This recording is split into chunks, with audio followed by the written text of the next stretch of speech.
Pastor Brunson joins us with his wife, Noreen, at the table. We're so glad you're here, so glad you're safe. Welcome home. Thank you. Welcome home indeed. So you all had gone to fill out some paperwork, and you were arrested and told what? We were told we were a threat to national security and would be deported, but then we waited to be deported, and they didn't. And eventually, well, they kept me for 2 years. And what were you thinking, Andrew, when you're told you're a threat to national security? What were you doing there? Well, we were very shocked because we had spent 23 years working very openly, telling people about Jesus, helping refugees, things like that.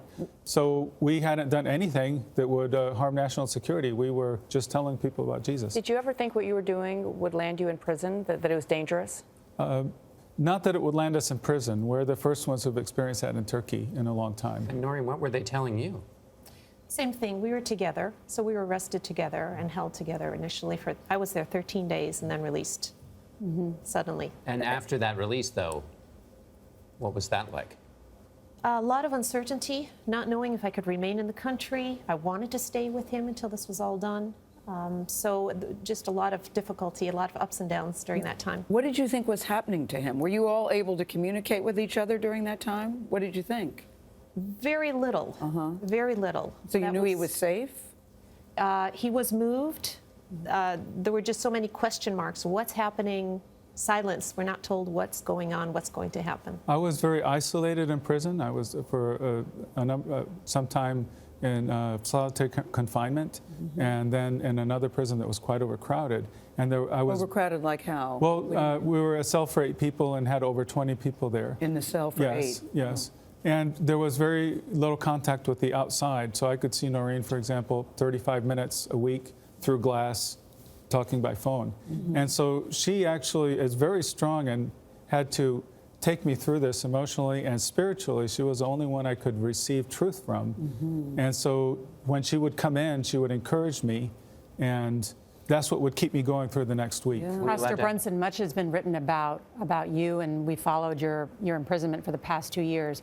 Do you believe you were a pawn in what has been called hostage diplomacy, that the Turkish government held you as part of an effort to exchange you for another prisoner here? Well, people have certainly written that. President Trump and also Senator Lindsey Graham, told me that. I just have the view from the cell. Yeah. And I think that even though whatever reason the Turkish government was holding us for, I believe that God was involved in this for us, because I think of millions of people who prayed for Turkey during that time and how God is bringing blessing out of it. Were they interrogating you on a regular basis? Were you beaten while you were in prison? How were you treated? No, I wasn't beaten. The problem is that I wasn't interrogated. So for the first 18 months, I didn't know why I was in prison. Were you allowed to have a Bible? Eventually.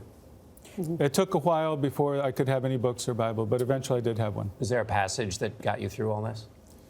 Well, I read 2 Timothy a lot, where Paul talks about suffering and finishing the race well, and this became my prayer. I want to be faithful and endure and finish well. And Noreen, when you heard he was getting out of prison, how did you all receive the news that it was over?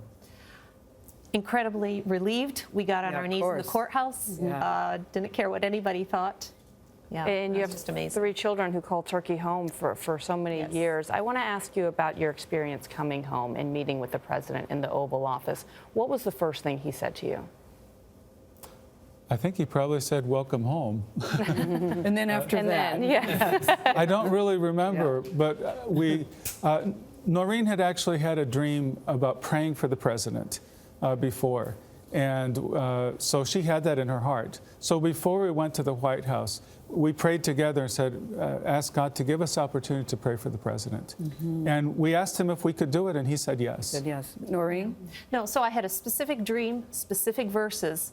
So when there was opportunity, I knew exactly what I was supposed to pray over him. Now, I know you all love Turkey. Yeah, in Isaiah 11. You lived there for 23 years. What is your feeling about the country now? What are you thinking? You know, we love the country.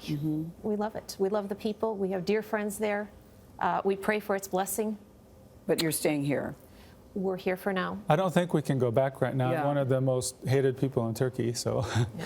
And definitely forgiveness has to be a part of this. We don't have an option not to forgive as Christians, but it is something, it's not easy. So we're working through that. There's a big community that's welcoming you back here, Yes. and glad that you're back home. Yes. Thank you so much for joining us. Thank you.